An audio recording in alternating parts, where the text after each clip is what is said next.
Good morning, Vietnam. Just kidding. Good morning, 250 fam. How y'all doing? This week, I am very busy, but I decided one of my tutorials could be part of a project that I'm working on. I can't tell you what the project is. All I can say is, at New York Fashion Week.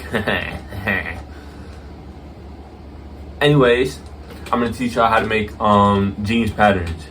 Let's get right into this thing. Boom, boom, boom. I don't know which way the transition is gonna be yet. I haven't decided. Is it coming from that way? Nope. You thought. Is it coming from that way? Is it coming from the top? Are we gonna spiral out of control? Who knows? Who knows, man? Anyways, let's get into this thing. Tutorials. Oh yeah. Welcome to tutorials. Welcome to tutorials with Jonas King. The first thing we're gonna do is square a line down the middle of our pattern paper and then just extend it all the way down. After that, I'm also gonna square a line about 2 inches down from the top. Just make sure it's more than an inch. It doesn't really matter how far down it is. I usually do about 2 inches down and extend that all the way as well. First measurement we're gonna mark down is the hip depth. So just measure down from your waist to your hips, which is the widest part of your torso. It's usually around 7 inches, anywhere from like 5 to 9 inches, depending on how high-waisted your jeans are. And then next thing we're going to do is mark the crotch depth, which is usually about 2 or 3 inches below the hip depth. Mine is a little farther because the pants I'm making are very specific and they needed a deeper crotch, but usually you'll do about 3 inches below the hip depth. Just mark that as well. Next thing, we're going to mark the length of the whole entire pant. So it's literally from the top to the bottom, however long you want it to be. Mine is 36 inches. Just mark that across. And then last but not least, once I finish extending this, I'm going to mark the knee depth.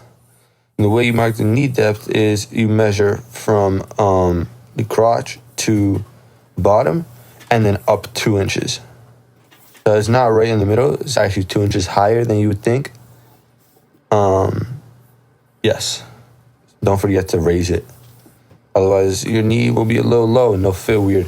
And then I just marked an inch seam allowance on both sides of the middle so that when I add, it's not really seam allowance, but it's for when I add my seam allowance so I won't draw into the other pant leg.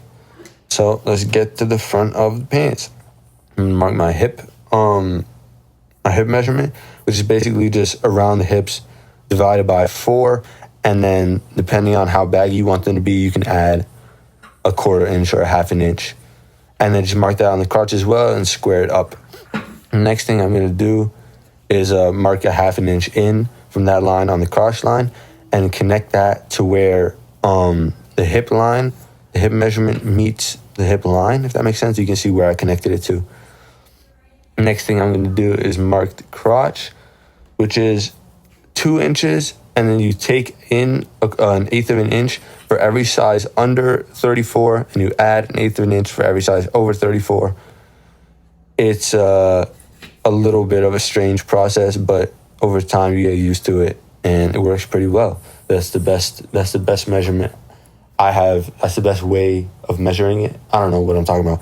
Anyways, next thing you're doing is mark a 1/2 inch down on that line that connects the waist to the hip, if that makes sense. And then whatever your waist measurement is, which is your waist measurement divided by 4, you're going to connect that to where you just marked the 1/2 inch down, connect that to your waistline. So mine is 8 inches or 8.5. I don't really remember.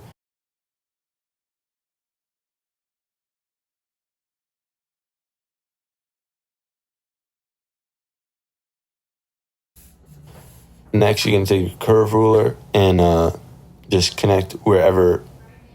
There's a lot of, just bear with me. There's a lot of measurements, but wherever your waist connected to the waistline, that's where you're gonna curve it to.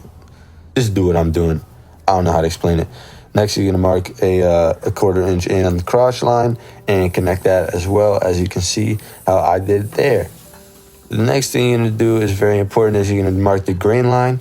So you're gonna find the middle of the two markings on your crotch, of the side seam and the crotch, and you're just gonna mark that all the way down on the knee and on the bottom by your ankle as well, and then you're gonna square that all the way down through the jeans. Hey, bro, you know we got to do this every time. If you made it this far into the video, do me a favor, comment something about a dancing lamp. We're going to see who made it far into the video. After that, we're marking the knee measurements, which is on the front, you want to do a little less than on the back. So the front is actually smaller. So you're going to divide your knee measurement by 2 and then subtract a 1/4 inch from each side. And the same thing on the ankle. You take your ankle measurement. Mine are boot cut, so the ankle is bigger than the knee. Usually it'll be smaller if it's tapered, or if it's a straight leg, it's the same. And then I'm just connecting it with a very slight curve on the straightest part of my curved ruler, which is, I mean, it's still pretty curved, but it's whatever. Yeah, it's a slight curve for the boot cut. If you're doing a tapered, you can usually just do it straight. Straight line will be fine. And then lining up the straight part, or the mostly straight part of my curved ruler with that line that I just drew, I'm going to connect that to the crotch. And then here I messed up a little bit, to be honest with you. I drew the line. I didn't like it. It was a little too curved and a little too exaggerated. So I made it a little less drastic, as you can see here. Just marked it, and that's a little more subtle. You know what I'm saying, man? You know what I'm saying?